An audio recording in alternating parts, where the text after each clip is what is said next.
Hello, my amazing artists. Today we're going to be making paper line sculptures.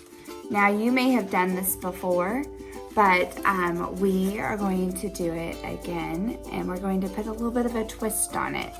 So today you're going to need a paper plate, and you're going to need paper strips. And we're also going to make our own line strips. So you can see that I've got my own line strips. Now, when we study line, because these are paper lines, there are a few things that we need to remember. Lines come in different directions, and they also come in different shapes. So a line can be up and down, and that's vertical. Line can be side to side, and that's horizontal. A line can be from top to bottom, and that's right, diagonal. But lines can also be curvy. They can be spirally. They can be zigzaggy. They can be notched. They can be squiggly. So we're gonna make all those different kinds of lines today, and then we're gonna cut them up and make our sculptures. Now, a sculpture is different than just a flat piece of artwork. A flat piece of artwork only looks good from the front, but a sculpture is meant to be looked at from all different directions. So when you are working on your line sculpture, I want you to turn it around and look at it from different directions and make sure it looks interesting from all different sides. Also, you might see how high you can make your sculpture too. You're going to use at least 10 to 15 strips of paper. Some of them we have pre-cut, but some of them you're going to make yourself. So let me show you. Let's get started. Hello, my amazing artists. Let's get started on our line sculptures. So I'm going to need a paper plate, paper strips, markers, scissors, and glue, and then also a white sheet of paper. The first thing we're going to do is we are going to fold our paper so that we can make strips for our line sculpture. Now, when I'm going to practice folding my zigzag accordion shape, so when I fold, I'm going to go up a little bit from the bottom. I'm going to line up this edge so I can make sure that it's pretty straight. And then I am going to crease with my fingers all the way across. Now, to get that accordion shape, I'm going to turn it over. And I'm going to do the same thing on the other side. I'm going to fold up both sides now, both of those pieces. Line up the corner or the edge, and then I'm going to crease with my fingers. And I'm just going to keep doing that. I don't want my strip to be too thick. That way I can get lots of them. Line up my edge, crease it, and flip it over, and then I'm gonna do one more. Now, if yours didn't work out, that's okay, because we are practicing. But when I pull it out, I'm going to have all these different lines. Now I'm gonna practice drawing my lines. So when I draw my lines, I am going to use marker, and I can do all kinds of different lines in different colors. So one thing that I'm going to do is I'm going to draw some vertical lines all the way across. And I'm just going to do those very carefully. I'm taking my time, even though it's just really repetitive. And then I'm going to pick a different color. Let's see, this line is going to be a zigzag line. So I'm going to make like little triangle or pyramid tops and go all the way across. All right, next I'm going to do some, I know what I'm gonna do. I'm gonna do some squiggly lines. Now this line is a crazy line, and it's just going all over the place. And I'm just gonna keep doing a few more lines. You can do whatever kind of lines you want.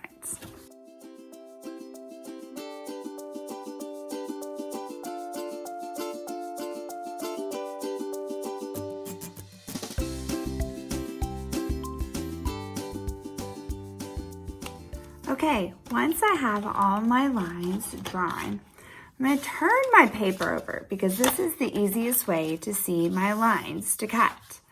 So when I turn my paper over, I also turned it so that the lines are going away from me so that I can cut with my scissors. Like that. Oops. I didn't cut it too straight today. That's okay. And I'm just going to cut.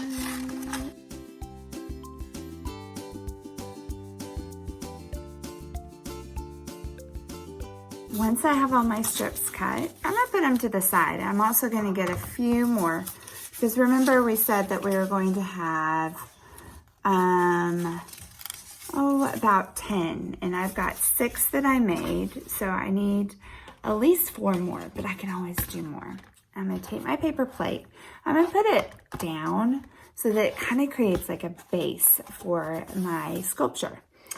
And then now I need glue. Now we're going to do a few different methods of folding and gluing our strips.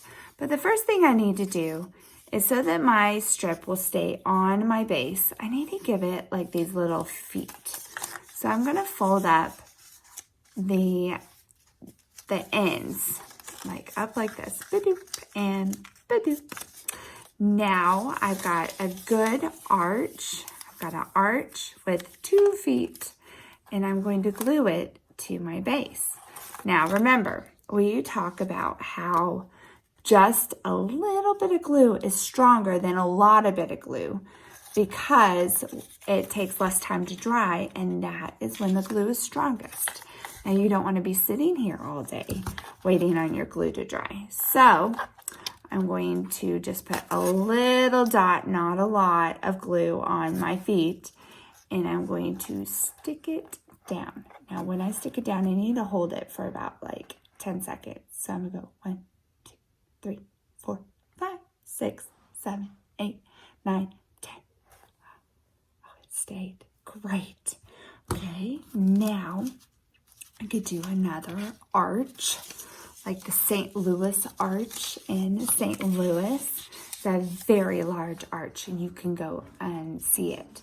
Or I could do my zigzag line like I practiced before. So I can fold up, and then I can turn it over and fold this way. And then when you get really good, you're just gonna fold forward and then backwards and pinch it forwards and backwards. So whichever way is easiest for you. Or you can just turn it over, fold, turn it over, fold. So it's really up to you which way you like best. Okay, and then I'm going to unfold it like an accordion. Now, when I do this, I could leave it just boinging up. I could glue it to another piece of sculpture. So if I want my sculpture to have height, I have to work on building a good base. It's kind of like a pyramid. It needs a lot of paper at the bottom to get it higher. So I think I'm gonna do that. I'm gonna put just a dot on one side and hold it down. I'm gonna go 1, 2, 3, 4, 5, 6, 7, 8, 9, 10. And then I'm gonna do just a dot, not a lot. And I'm gonna glue it to my first piece of paper. 1, 2, 3, 4, 5, 6, 7, 8, 9, 10. Okay, now I've done an arch. I've done like a stair-step zigzag. Now I'm gonna do a loop-de-loop. Now these are super fun. They look super cute. And the easiest thing to remember is you're going to glue it on the same side. So like this would be my front because it has drawing on both sides. So I am going to put just a dot on both sides of my glue or my piece of paper. And now I'm going to put one piece down. 1, 2, 3, 4, 5, 6, 7, 8, 9, 10. And I'm going to put I had to hold that longer. I'm going to twist it, and then I'm going to glue the other side down. Okay, 1, 2, 3, 4, 5, 6, 7, 8, 9, 10. And I could turn it around and loop it like that, and then lift it up. So I might have to hold that one a little bit longer because that paper is going to want to unwind. And then, like I said, I'm just going to keep adding pieces of paper. Remember to give it a foot if you're going to do an arch, and add your glue. Okay, so the way, if I want to make it taller, is I'm going to glue it to some paper at the bottom. Now I could have spirals coming off of the sculpture base. Like, you can get really creative and make it all your own. So look, so now it's taller because of I've added a piece of paper on 2 other pieces of paper. One more thing that you can do is you can take a pencil, you can take your paper, and you're going to wrap it. Getting started is the hardest part. I'm going to wrap it around my pencil or my marker, and I'm just going to pull it really tight and slide it off. Now I can leave it like that, or if I want to make it uber tight, I'm going to put my fingers on both the top and the bottom, and I'm going to just pull it a little bit. That makes it really tight, and it's going to give me a really good spiral. And then I can unwind it like that. If I pull it out a little bit angled like that, it's like a curly Q. And I might do these off of the base just to kind of give it some curls. Now, the twist is, once I'm done with my sculpture, if you want to, you don't have to, Miss Tiffany or Miss Ann is going to help you put holes in it, and you can make a hat out of it. So look at it with this one, like this. Oh, that's pretty cool, isn't it? So if you want to make a hat out of it, you can. If not, it's okay. You can just take it home like this, like a sculpture. Ooh, look how cool that is. But if you want to make a hat out of it, you're going to poke holes in either side and tie string from one side to the other, and then you can tie it around your head. All right? So that's it for today. I miss you guys, and I will see you soon. Bye.